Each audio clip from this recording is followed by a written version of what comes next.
All right, Sergeant Polite, the live is on. Please start your recording. According to the computer, all set.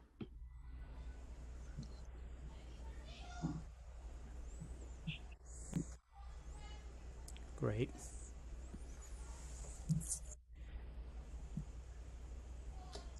Okay. Good evening. Welcome to the remote hearing of the New York City Advisory Commission on Property Tax Reform. Everyone, please turn on your video at this time. Silence all electronic devices. All written testimony can be submitted at nyc.gov/property tax reform/testimony. Closed captioning is available and can be accessed by clicking on the live transcript icon on the bottom of your Zoom menu bar. Thank you. Chair, we're ready to begin. Thank you, Sergeant. Good evening. I'm Mark Shaw. I'm the chair of the commission and a senior advisor at the CUNY Institute for State and Local Governance. Today's Zoom hearing is the last of 5 borough-based hearings on the preliminary report of the Advisory Commission. Hearings were previously held in the Bronx on June 14th, Queens June 9th, Brooklyn May 27th, and Staten Island on May 11th. For members of the public who are listening who would like to submit written testimony, please do so as soon as you can. You may submit testimony at nyc.gov/property tax reform/testimony. 34 people have signed up to testify tonight, and 37 Manhattan residents have submitted written testimony, some of whom are also presenting oral testimony. Before we begin with public testimony, I want to say thank you to all the members of the public who submitted written testimony, as well as those here tonight who are taking time out of their schedules to testify on the Advisory Commission's preliminary report. We value what each of you has to say, so please know that even if we don't directly respond to your testimony today, we are listening and your testimony will be part of our deliberations. With 34 people registered to testify tonight, it's in the interest of time that we cannot respond individually. In January 2020, the Commission released 10 preliminary recommendations to reform the property tax system. Hearings were initially planned to begin in March 2020, but delayed due to COVID-19. We request that public testimony specifically respond to the Commission's 10 recommendations. I will now read the Commission's 10 recommendations. 1, the Commission recommends moving co-ops, condominiums, and rental buildings with up to 10 units into a new residential class, along with 1 to 3 family homes. The property tax system will continue to consist of 4 classes of property: residential, large rentals, utilities, and commercial. 2, the Commission recommends using a sales-based methodology to value all properties in the residential class. 3, the Commission recommends assessing every property in the residential class at its full market value.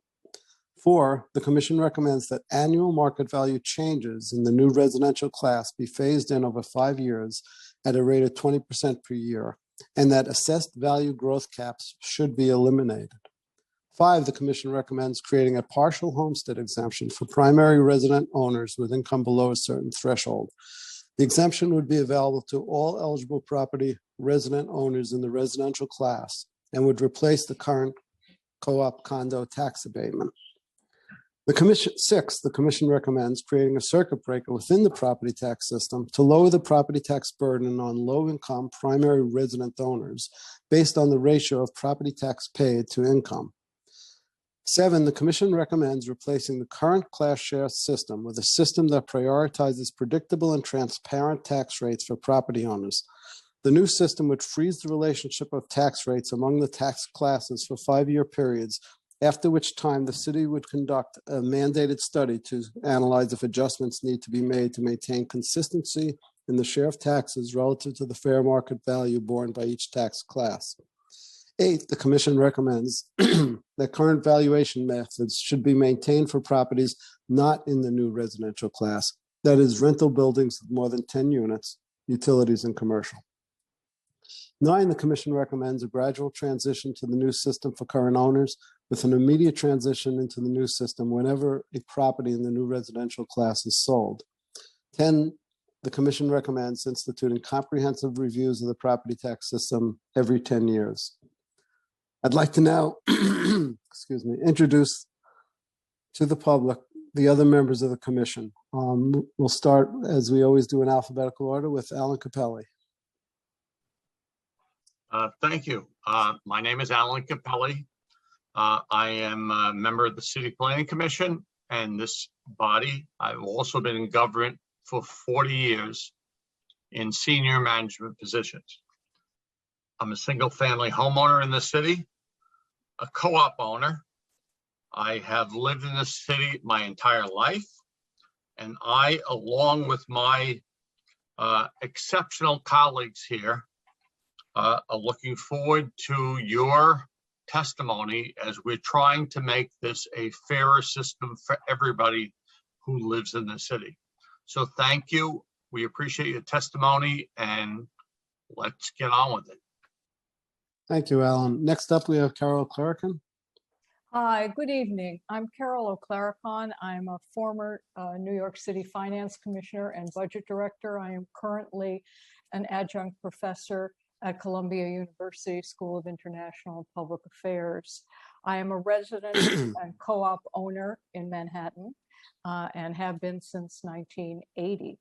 And I want you to know I've read all the testimony that's been submitted and looking forward very much to hearing what you have to say tonight. And I thank you for coming, and I thank you for being interested and concerned. Thanks. Thank you, Carol. Next up, we have Ken Knuckles.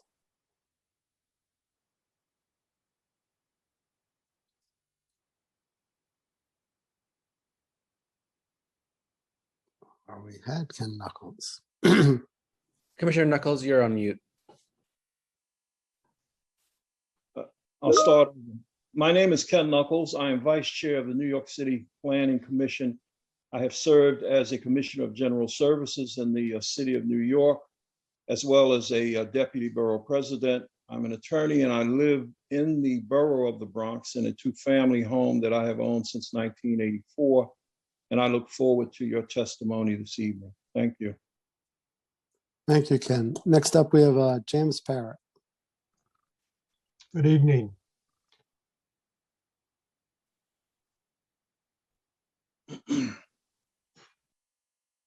James Parrott, Director of Economic and Fiscal Policies at the Center for New York City Affairs at the New School. I'm a single family homeowner in Brooklyn and have been for the past 25 years. I look forward to hearing your testimony this evening. Thank you all for turning out and participating in this undertaking. Thank you. Thank you, James. And last but not least, we have Elizabeth Velez. Good evening, all. My name is Elizabeth Velez. I'm a business owner in Manhattan. I reside in the Bronx and am a renter. Thank you very much for your contribution to New York City by coming out tonight and participating in this process. Thank you, Elizabeth. So in addition to our commission members, we also have with us the ex officio members representing the mayor's office and the city council. I'd like to now turn things over to Emra, our moderator for the hearing this evening. Thank you, Chair Shaw. My name is Emra Adev, and I work at the New York City Council's Finance Division. Before we begin, I want to remind everyone that you will be on mute until you recognize to speak, at which time you will be unmuted by the Zoom host. If you mute yourself after you have been unmuted, you will need to be unmuted again by the host. Please be aware that there could be a delay in muting and unmuting, so please be patient. I will be calling on panelists to testify one by one, so please listen for your name to be called. Commission members, you have the ability to unmute yourself during the hearing. So if you have a question for a panelist, you may unmute yourself at the appropriate time. But please remember to go back on mute once you have completed your question. We will now start with testimony from elected officials, followed by the public. Panelists, once your name is called, a member of our staff will unmute you and the Sergeant at Arms will give you the go-ahead to begin. Please wait for the Sergeant to announce that you may begin your testimony before delivering your testimony. You will have 2 minutes to present your testimony. With that, I will first call on Councilmember Margaret Chin, followed by Katie Loeb on behalf of Councilmember Carlina Rivera. Thank you. Good evening, and thank you to the Commission for allowing me to testify and all the Commissioner for your hard work. my concern is that as one of your recommendations stand that small rental with 10 units or less are going to be grouped together with homeownership oriented property as 1 to 3 family home along with co-op and condo. And that leaves all the other rentals in a separate category. My concern is that the small and medium, size rental, let's say 16 unit, they're going to be grouped with a larger group. So what is the difference when you say 10 units or less? I mean, what about 11 unit? Why are they grouped with the larger buildings in the city? And in my district, especially in Chinatown, the Lower East Side, I have lots of buildings that are much smaller, in the 20s and 30 units. And these are buildings that are owned by, families for generation. And it's also owned by what we call family association, like the Chins and the Wongs and the Lees. And those are our ancestors who saved money to purchase the building. And these buildings offer a lot of affordable housing. There are a lot of rent controlled units and rent stabilized units, but they are always burdened by, the high property tax, and the rent that they collect are not enough for the maintenance. And oftentimes it's the commercial unit on the ground floor that helps subsidize. So I just want the commission to really think about how we can help these small size rental and medium sized rental that are creating and preserving affordable housing in our city. So based on conversation that I've been having with our council's Committee on Finance, I want to make the following recommendation. That would make the property tax system fairer and more transparent, especially for building with rent regulated apartment. One is create a new class for smaller and older rent regulated property that are more than the 10 unit that you have recommended. And look closely at how these units are being evaluated as well as their taxation level. And think about providing long-term tax deferral program so the tax increases are only collected if the property is sold to a new owner. Because oftentimes a lot of these legacy owners and family associations, they don't want to sell their building. They want to keep it, but they are having a tough time, with the increase in property tax. So I thank you for your time, and I really look forward to continue working with you to make sure that we have a more fair and equitable tax system. Thank you. Council member, could you put this in writing in some form so that it gets into the written testimony? Yes, we'll send an official one. Thank you very much. Appreciate it. Thank you. Thank you, Councilmember Chin. We'll now hear from Katie Loeb on behalf of Councilmember Rivera. Time starts now. Hi, thank you. I'm Katie Loeb. I'm the budget director for Councilwoman Carlina Rivera, who represents District 2 on the Lower East Side of Manhattan. I'm going to read prepared testimony, so you'll hear me say I or my, but it refers to the councilwoman's. So thank you for your work on these 10 recommendations, which show a dedication to reforming the tax system to be more equitable to residents and families of New York City. The first recommendation, to move co-ops and condos from Class 2 properties to Class 1 properties, represents a big step in fair and more transparent assessments, as these properties will no longer be assessed as revenue generating rentals, but as single family homes based on market sales. Whether a house in Staten Island or a co-op in Kips Bay, these are homes for New Yorkers and they should be treated equally. However, in Manhattan, sky-high condominium sales and continued luxury development threaten to distort the value of existing apartments and could potentially increase the tax bill for longtime homeowners, many of whom are seniors on a fixed income or young families who can't afford to absorb these higher costs. While these new developments should be taxed at their proper values, we need to put measures in place to protect people from displacements or foreclosure. As a member of the Lien Sale Task Force, I understand what is at stake and that these reforms must be designed to protect New York homeowners. You have provided 2 recommendations, which I believe will help achieve this goal: the homestead exemption in recommendation 5, and the circuit breaker in recommendation 6, which caps property taxes at a certain percentage of income for low-income New Yorkers. The homestead exemption should be broadly defined so as many people who actually live in New York can receive the benefit. And while this will go a long way to helping keep taxes affordable, the circuit breaker will be necessary for a lot of people. In my district, the most vulnerable to displacement are seniors who are retired and living on a fixed income or retirement savings. And while they might not traditionally qualify as low income, an increase in their expenses can be financially destabilizing. I propose considering earned income differently from retirement savings payouts, as these are fixed and can't adjust to a market, and also considering deducting certain medical expenses from the circuit breaker calculations. Similarly, consider evaluating a deduction for certain childcare costs to help stabilize families as well. Thank you so much for your time, and I can answer any questions, or you can contact me and you'll have my email address and contact. Thank you, Councilmember Rivera. We will now hear from Mary Ann Rothman. And sorry, and you will also put this in writing? Yeah, absolutely. Okay. Yeah, I submitted it just 20 minutes ago, so you'll have it soon. Terrific. I knew I hadn't seen it. Thank you. Thank you. We will now hear from Mary Ann Rothman, followed by Anna Champany. Time starts now. Good evening. My name is Mary Ann Rothman. I'm the Executive Director of the Council of New York Cooperatives and Condominiums, representing hundreds of the housing co-ops and condos in all 5 boroughs of New York City and beyond. Since 1990, when we founded the Action Committee for Reasonable Real Estate Taxes, we've advocated for fair, equitable, and easily understood property taxes for all of New York City. Our thanks to the Advisory Commission for the preliminary report and for this series of hearings where some very good ideas have come forward.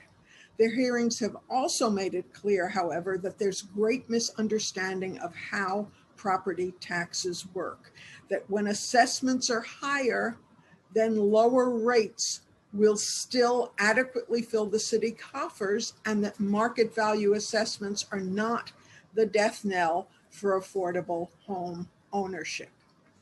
We will be amending the testimony we've already submitted to make suggestions about possible education to allay fears of being taxed out of one's home or livelihood, and some other suggestions relating to the consideration of a tax credit for first responders and others who put their lives on the line to protect and serve New Yorkers, improving ways that the STAR exemption is distributed, making adjustments to the thresholds for programs like J51 to coordinate with new assessment practices, and providing some form of tax credit for major energy conservation or carbon reduction expenditures. We look forward to your final recommendations and dare to hope that they will include a 2-class property tax system, easy to understand and to implement, that deals fairly and equitably with all New York City taxpayers through the use of a homestead exemption for anyone whose house, condo, or co-op is their primary residence, and with a wide range of circuit breakers attentive to owners' special needs, their economic status, their service to the country or to our city, their efforts to improve their physical plant, plus energy and carbon status of their building, and social justice issues as well. Thank you very much for these many opportunities to express our views at these hearings. Thank you for your testimony. We will now hear from Anna Champany, followed by Mark Willis.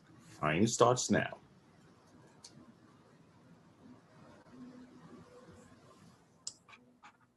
Good evening, and thank you for the opportunity to testify. I am Anna Champany, the Director of City Studies at the Citizens Budget Commission, a nonprofit, nonpartisan think tank focused on advocating for constructive change in the services and finances of New York City and New York State government. CBC and many New Yorkers have called for reform to the city's Byzantine and unfair property tax system for decades. Your thoughtful work will be a significant contribution on the long road to comprehensive reform. The preliminary report's recommendations focused in great part on reducing the inequities and tax burdens among residential properties and largely align with prior CBC testimony. We would like to recommend that the Commission further address 4 areas in the final report. First, to develop a simple and transparent rate-setting process that eliminates the function of class shares and distributes the levy based on clearly articulated policy rationales for the differential levels of taxation.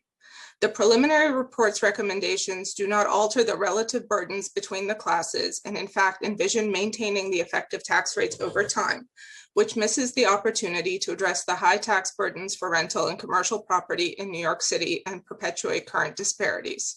CBC has recommended that homeowners have the lowest effective tax rates, followed by rental properties and then commercial properties, but that the existing disparities be narrowed.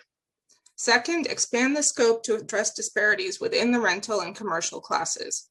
While we agree with you that the net income capitalization is the appropriate method to value large rental and commercial property, improvements are needed.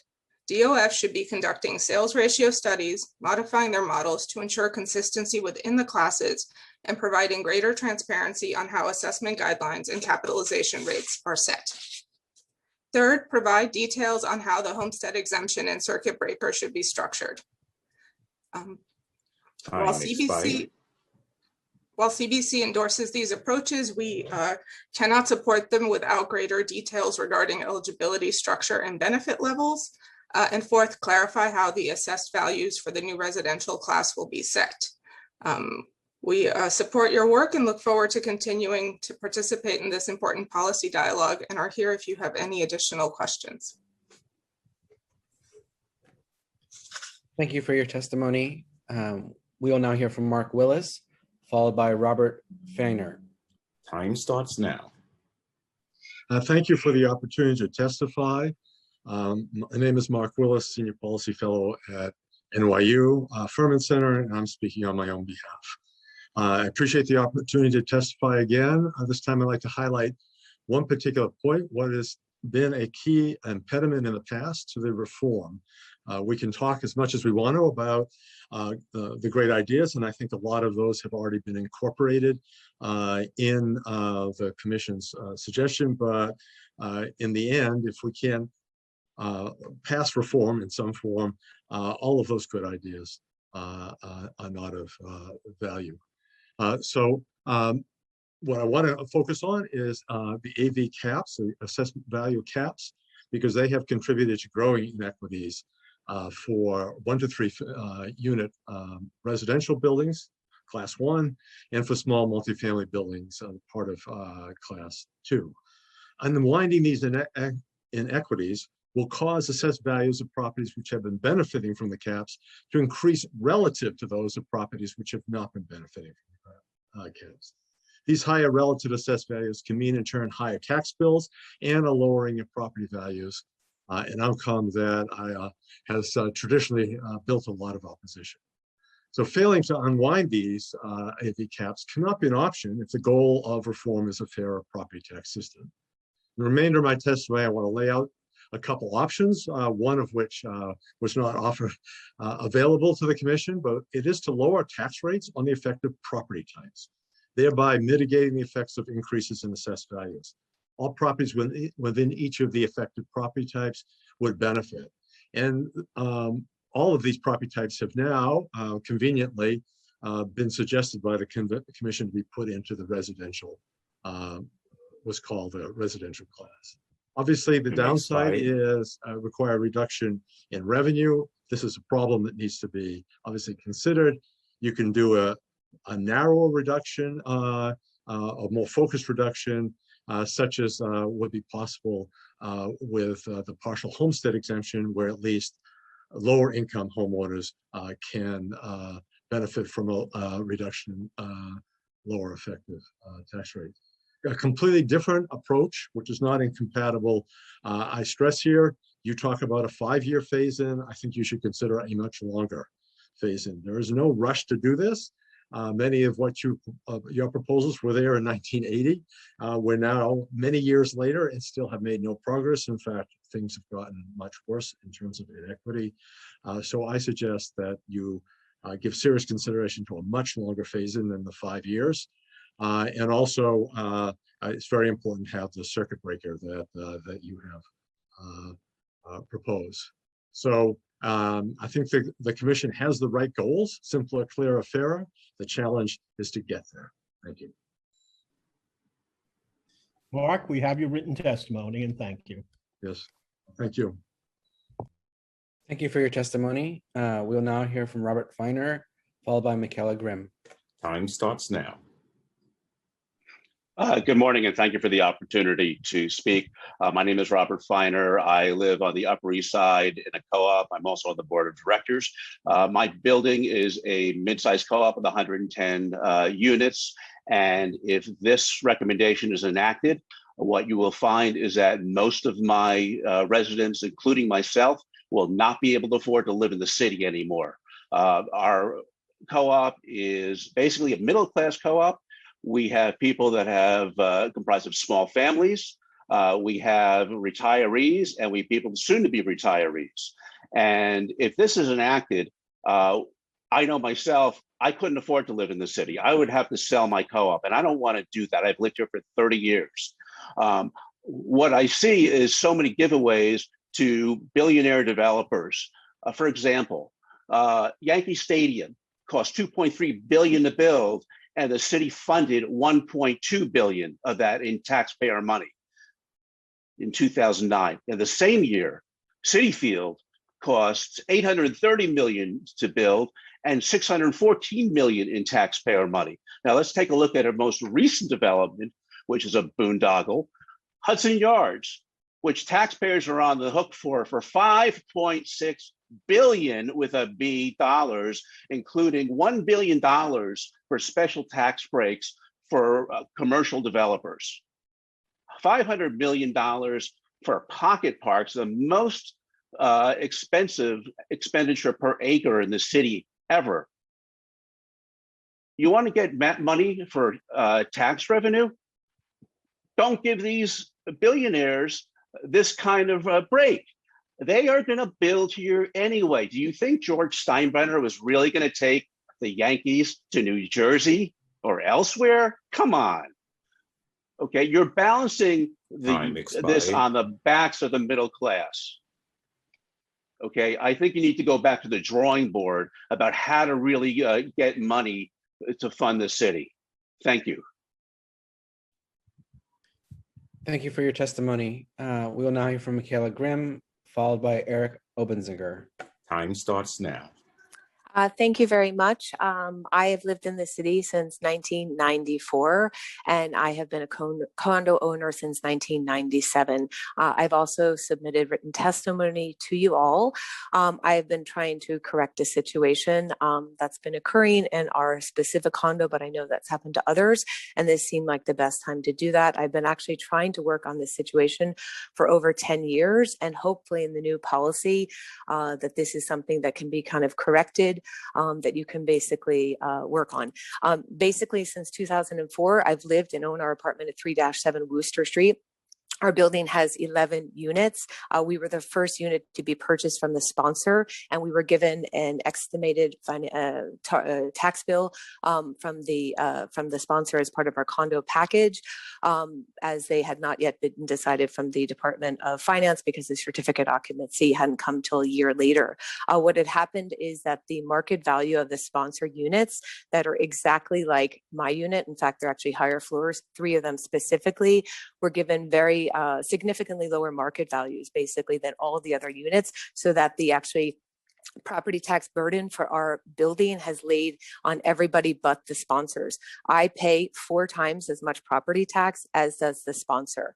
I have not been able to correct this because you need an unanimous decision by the building, and those obviously that are taking this huge benefit are not in favor of changing this. So I basically ask you, in the kind of element of fair and transparency and fairness, that we can have a way that you can try to change the wrongs that are already done by the Department of Finance or the sponsor or whomever, because basically the financial property tax burden for our family is onerous, and it's very, very difficult every year for us to basically meet our property tax, situation. And this was, a benefit given to sponsors for no apparent reason. I don't know. Time expired. And it was also inconsistent with the estimated tax bill that I received at our condo.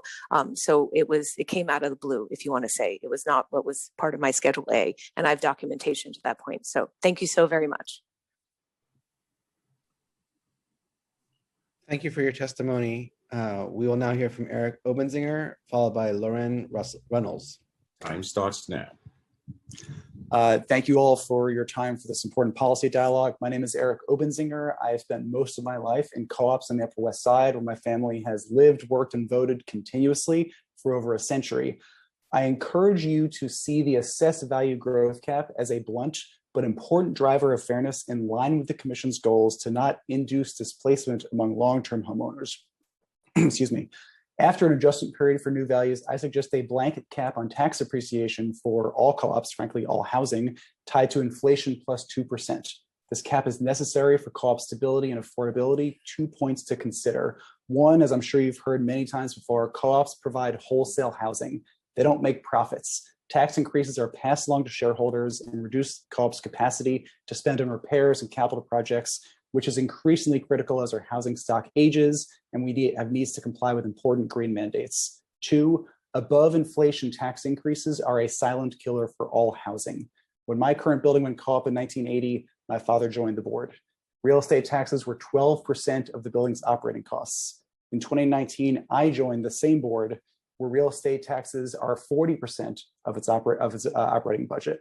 So that's 12% to 40%. In real dollar terms, the tax burden has increased 10x faster than inflation. Our buildings face major expenses for facade work, heating, plumbing, energy efficiency upgrades, pandemic rent flexibility to commercial tenants. This is typical across the city.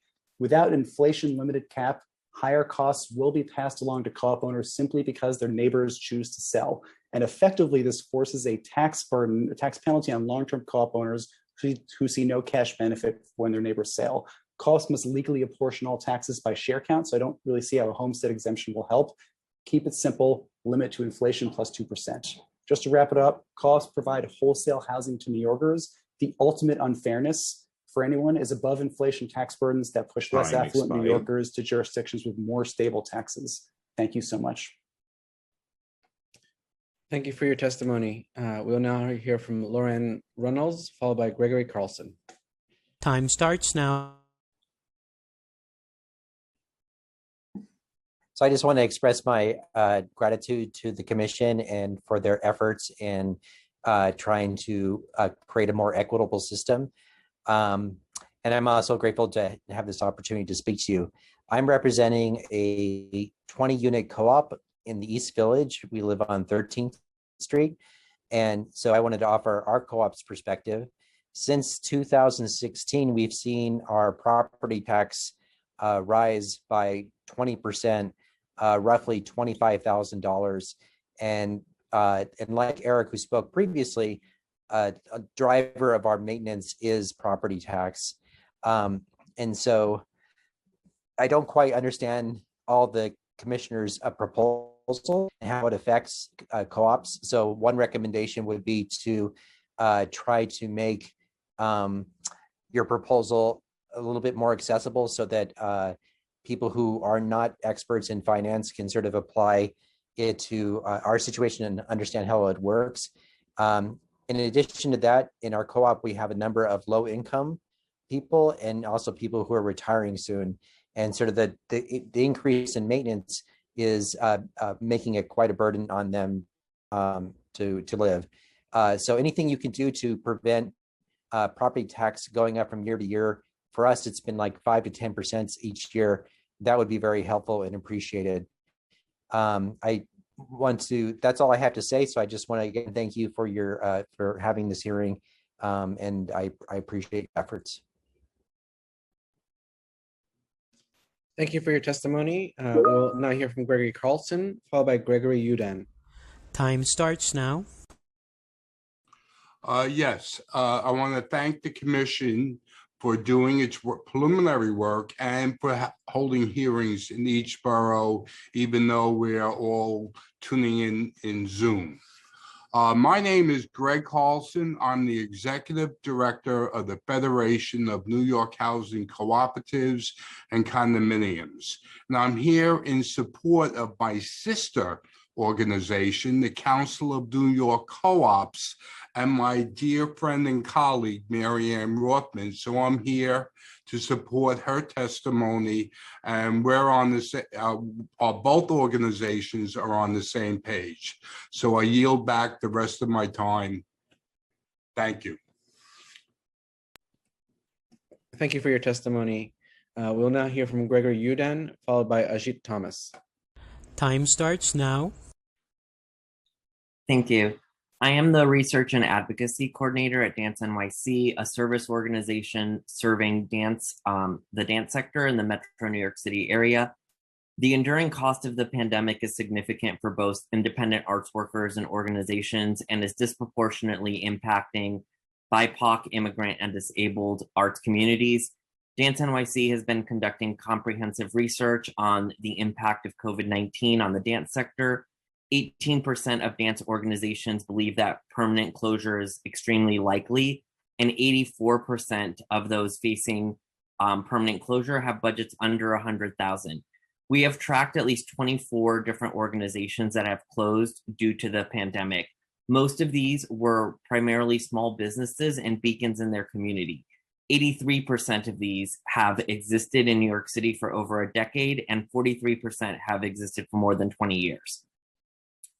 Property taxes remain a primary concern for nonprofits that own and manage property, as well as landlords that lease to nonprofits. We are recommending tax exemption for nonprofit property owners and tax incentives for landlords renting to nonprofit cultural organizations and businesses. This tax incentive could be made city-specific with the creation of a voucher-based tax break provided by the city for landlords. These policy changes would ensure the long-term survival of cultural spaces, mitigating their displacement and in turn improving the real estate market in New York City, not just for artists and organizations, but for the communities that they serve. The arts and culture sector has long contended that nonprofits should universally receive the same benefits that are afforded to religious and educational institutions, exemption from real estate taxes. Nonprofits directly benefit the communities in which they are embedded, and extending property tax incentives to landlords that rent to nonprofits on minimum of 3 to 5 year leases at 30 to 40% below market value has expired. a twofold benefit.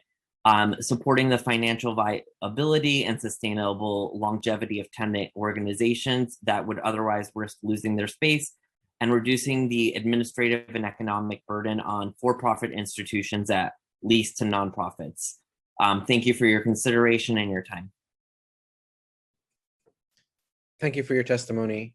We will now hear from Ajit Thomas, followed by Ilan Rabinovich. Time starts now. Hi, I'm the president of a co-op in the Upper West Side. We have 85 apartments, out of which 80, that's 80, are studios or one bedrooms. We have 0 rental apartments. The fact that a building has 0 small apartments with no rentals tells you that our residents are neither wealthy nor are investors exploiting upmarket rents. However, our property taxes have risen 8% year over year since 2008 on an annual compounded basis. The Department of Finance, as it appraises value of co-ops, tries to come up with comparable rental buildings. It then determines that since the rental market is heating up, a building such as ours, in spite of having 0 renters, must have its value and hence its taxes rise. This methodology to assess building value has 0 connection with the type of residence or the physical property itself. In fact, even within co-ops, my friends who own $3 or $4 million apartments near me in 3 separate co-ops that are clearly wealthier than ours have only seen their property taxes increase 1 to 3% year over year for the last 12 years. Why the Department of Finance penalizes a middle-class building with smaller apartments is a mystery to us. Most people in our building are over 50 years old, several are retirees, and almost all are on fixed income that does not increase as much as our property taxes have. Department of Finance is actually forcing many of us to consider leaving the city due to the unjust tax regime that we cannot afford. So I implore you to reconsider the property tax methodology for co-ops such as ours, and also to revamp the current appeal process, which is run by lawyers, finance, and tax commission, which provides 0 transparency to co-op or condo apartment owners. Thank you. Thank you for your testimony. We'll now hear from Ilan Rabinovich, followed by Lois McCarthy. Time starts now. Yes, hello. I will be submitting my testimony in writing. So if you can please give me the email address, that would be great. Thank you. Elan, you can use the online form that you used to register for this hearing to submit your testimony that way. Thank you. We will now hear from Lois McCarthy, followed by Justine Cuchilla. Time starts now.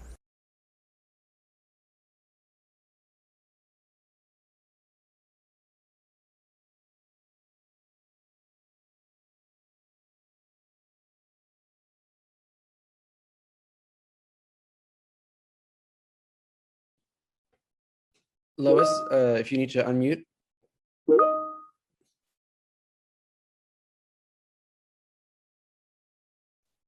Now am I unmuted? Yes, we can hear you now. Oh, okay. Okay. So good evening. My name is Lois McCarthy, and I have a condo on the Upper West Side. We are writing to inform you of an unfair situation concerning condominiums, which has been going on for 20 years in our condo and continues to this day. While your report does not address this issue, we feel that the abuse is so unfair that it requires a resolution. Since 2007, all new condos and new conversions to condos have their individual units taxed based on their common interest. This became the rule based on a memorandum on condominium property tax allocation to individual owners put forth by the Department of Finance. Before July 2007, sponsors, assessors, and other administrators could and did use other methods. In 2007, Department of Finance gave all pre-existing condos the opportunity to inform DOF if they chose to be taxed using their percentage of common interest. This would require the Board of Managers to submit an affidavit signed by all unit owners to reallocate their real estate taxes using this method. I am not aware that our board brought this opportunity to us to vote on because it only affected 5 unit owners and all others were benefiting from this misallocation. It was not until 2010 that I discovered this misallocation while talking with a neighbor in the building. She has a higher common interest than I, and we both were shocked to realize that her property taxes were literally half of mine. In fact, my tax allocation is 5.6977 from the DOF, and my common interest is 3.7. This caused me to pursue this situation vigorously because it is so unfair. Time has expired. We estimate that this manipulated allocation has shifted approximately 2.75 million of the building's taxes onto the 5 units in question above our residential common interest over the 20 years we have been a condo. This is truly egregious. Also, 43 of the 48 units, we're paying part of their taxes, 5 of us, 5 units. The 2007 rule change was required to stop abuses by sponsors, assessors, and other administrators. While DOF recognized this abuse and changed it in 2007 for condo conversions going forward, they in fact allow the abuse to continue for earlier conversions. As noted above, earlier conversions can elect to use common interest on a tax allocation, but it requires 100% agreement from unit owners. This election was unrealistic and generally not feasible in those benefiting from their reduced tax allocations. We were not likely to agree that we're not benefiting from their reduced tax allocations.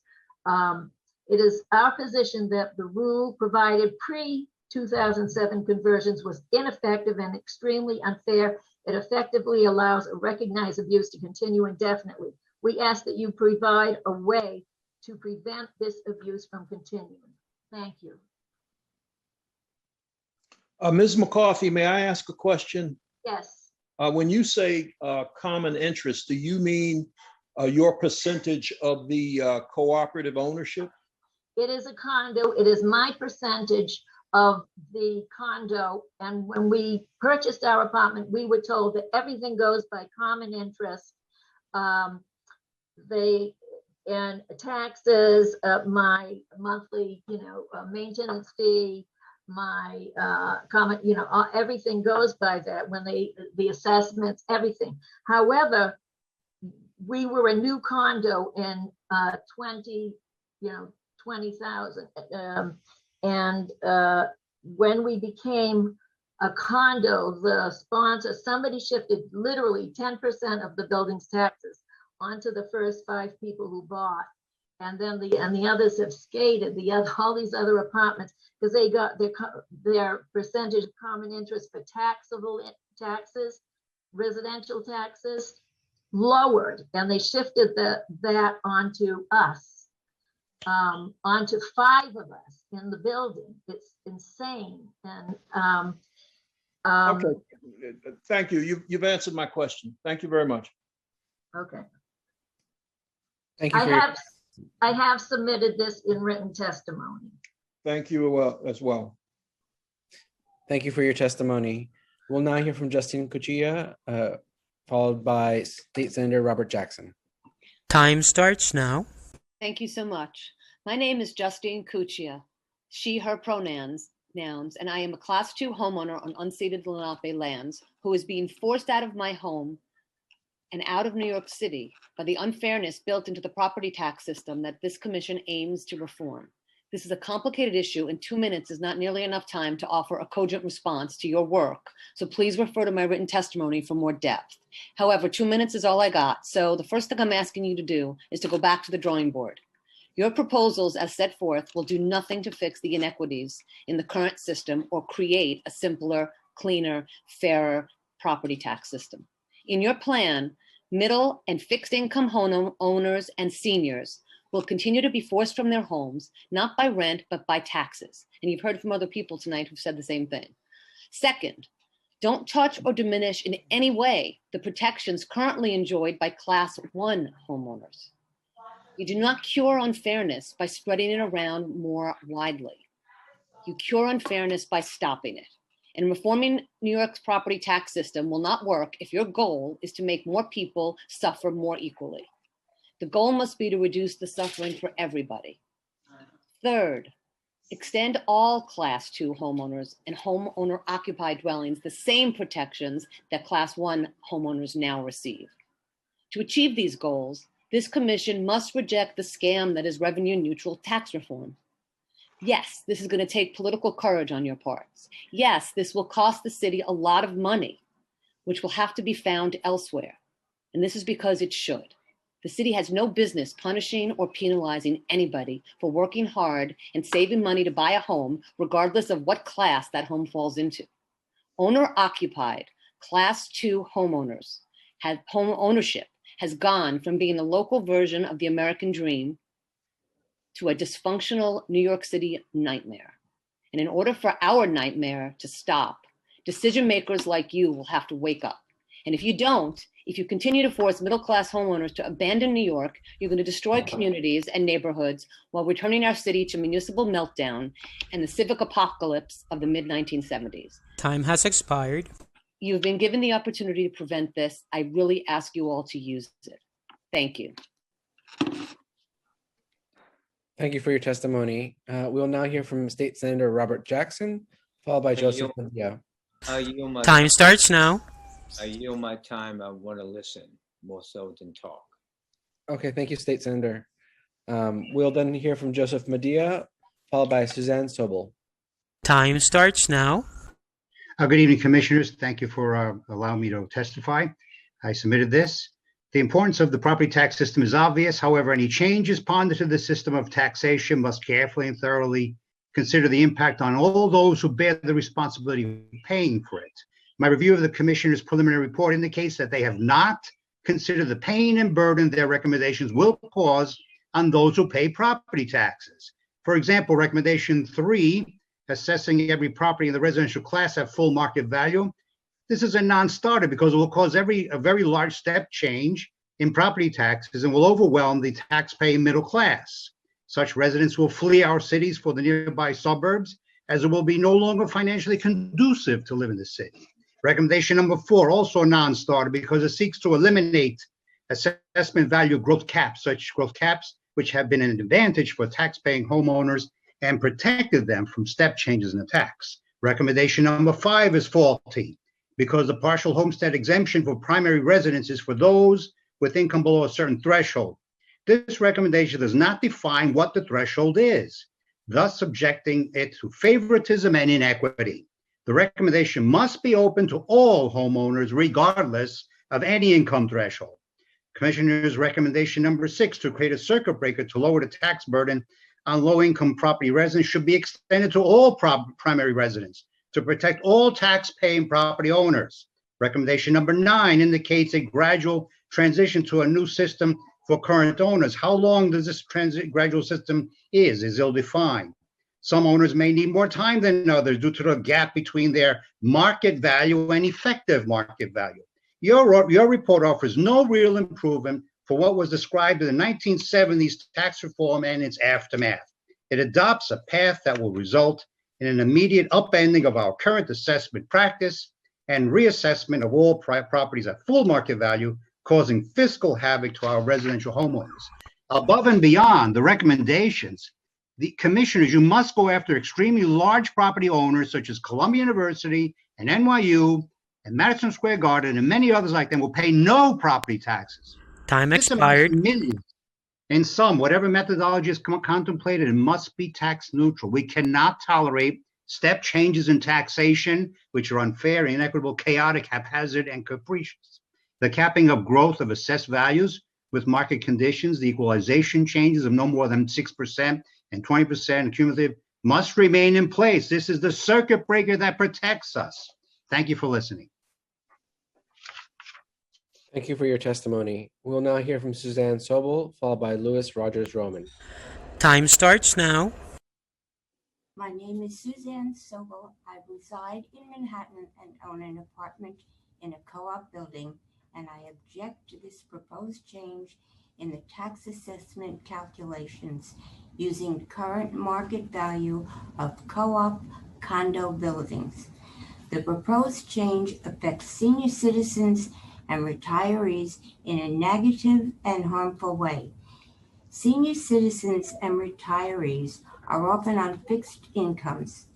They made certain financial assumptions that will be upended by the proposed revision of the tax assessments, notably affecting their largest and most secure asset, their home.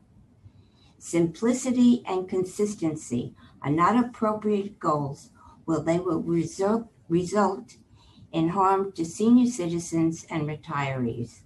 I urge you to consider seniors and not to make these changes. Thank you. Thank you for your testimony. We'll now hear from Louis Rogers Roman, followed by Tal Shub. Time starts now. Hi, this is Louise Rogers Roman. It's Louise, not Louis. And I am a retired person. I cannot afford a 20% increase on my rent on an annual basis. And I had written to Rebecca Seawright about this recently. And this was in March, and she had said that she was definitely going to, rebut this particular tax. So I don't have a whole lot more to say, but I am, again, a retired person, and this is absolutely out of the question. Thank you. Thank you for your testimony. We will now hear from Tal Shub. Time starts now. Hi, my name is Tal Shub.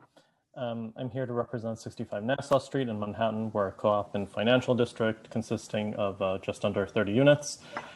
Our co-op is home to hardworking families. Many of us are immigrants. The majority of us send our kids to public schools. Many of us have stuck through some of the toughest times in New York history, including 9/11, which was around the corner from our building, and obviously the past year with COVID-19. It's a perfectly nice building, but it's far from being a luxury residence. And every year our taxes go up dramatically, disproportionate to the actual appreciation of property value, inflation, or our income. So it's clear that the current methodology of calculating the value of co-ops based on some made-up potential income from rent is ridiculous and counterintuitive. As many have pointed out, fundamentally co-ops are created and structured to this day for people to own property that they personally live in. These are not investments. We're not generating any income from it. So conceptually, it seems that the Commission's recommendations pertaining to calculating taxes based on sale prices are a step in the right direction. However, it is unclear from the preliminary report what would be the direct implications for a building like ours when we get to the actual math. Would our already incredibly high property taxes go up or down? It's absolutely critical that we put a reasonable cap on the rate of year-over-year tax increase for co-ops. It is also vital that we ensure proper transparency of the assessment process. I also recognize that so much of this comes to the nuts and bolts of the implementation. So I do welcome the effort of this commission to correct the broken system, and I hope that it results in a more fair distribution of the tax responsibility. As many have pointed out, we know that the billionaires and the huge rentals are not equally responsible. At the same time, I'm equally concerned that major changes like this unfortunately often marginalize smaller groups of the population, the decision-making process. In this case, it could be co-op owners in Manhattan.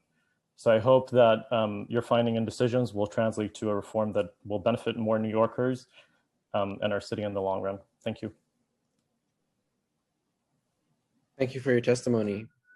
This now concludes the public testimony.